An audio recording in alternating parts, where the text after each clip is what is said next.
წინასაარჩევნო კამპანია და საპრეზიდენტო მარათონი 2013 ვინ რას პირდება ამორჩევოს და როგორ წარმართავს კამპანიას შეხვედრები მოსახლეობასთან დაპირებები ელექტორატის გულის მოსაგებად ვინ როგორ აპირებს ხმების მოპოვებას საარჩევნო ქრონიკა მიშა ფეიქრიშვილის რეპორტაჟში ქრისტიან დემოკრატების საპრეზიდენტო კანდიდატი სენაკის მოსახლეობას შეხვდა გიორგი თარგამაძის ერთ-ერთი მთავარი დაპირება საარჩევნო მინიმუმის 250 ლარამდე გაძრდა. ქრისტიან დემოკრატები პარალელურად ერთსქესიანთა ქორწინების აკრძალვის შესახებ ხელმოწერების შეგროვებასაც განაგრძობენ. ეს არის გზა ჩვენი ტრადიციებით ევროპისკენ, ევროპული კეთილდღეობისკენ, ევროპული დემოკრატიისკენ, ევროპული სამართლისკენ, ევროპული წესრიგისკენ. ტრადიციები, ჩვენი იერსახის შენარჩუნება, ჩვენი ტრადიციული ღირებულებების პატივისცემით, ევროპული სიკეთეების მიღება არის კიდე ჩვენი ამოცანა და ქართული ხალხის სურვილი.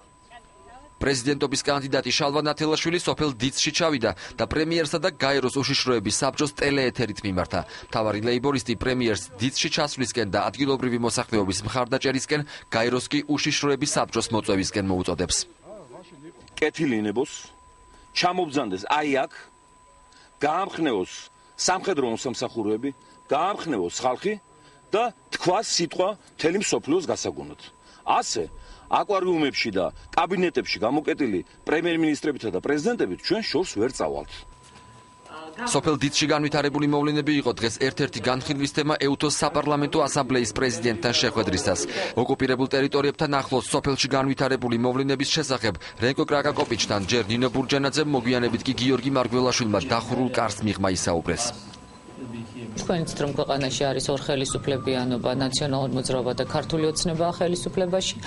ორივე კანდიდატს აქვს სერიოზული მხარდაჭერა ბიუჯეტიდან, ორივე კანდიდატს დაყვება ერთს მინისტრები და მეორეს გუბერნატორების შეხვედრაზე. ჩვენ გავუსვით იმას ხაზი, რომ ჩვენ ამ არჩევნებს, რომელიც თვისობრივად სხვანაირ გარემოში ტარდება, არ ვადარებთ შარშანდელ არჩევნებს.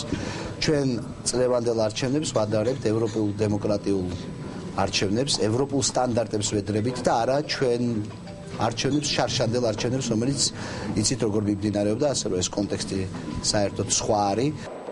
ამერიკაში იმყოფება პრეზიდენტობის კანდიდატი დავით ბაქრაძე წინასაარჩევნო გარემო, საქართველოს როლი რეგიონში და ქვეყნის დასავლურ სტრუქტურებში ინტეგრაცია. ეს ის თემებია, რომლებსაც პრეზიდენტობის კიდევ ერთი კანდიდატი ნესტან კირთაძე ამერიკის შეერთებულ შტატებში მიმდინარე შეხვედრებზე განიხილავს.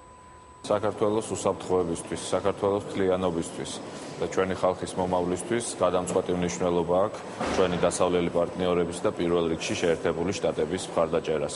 სწორედ ამიტომ ვარ მე აქ, ამ დღეების განმავლობაში შევხვდები ჩვენს ყველა მეგობარს. ჩვენ ვისაუბრეთ საქართველოს სოციალურ-ეკონომიკური განვითარების ძირითად მიმართულებებზე, ინსტიტუციური დემოკრატიის აუცილებლობაზე, რომელიც უნდა იყოს და გახდება გასაღები არა მხოლოდ საქართველოს მშვიდობის და წარმატებისათვის, არამედ მთელი რეგიონის მშვიდობისა და წარმატებისათვის.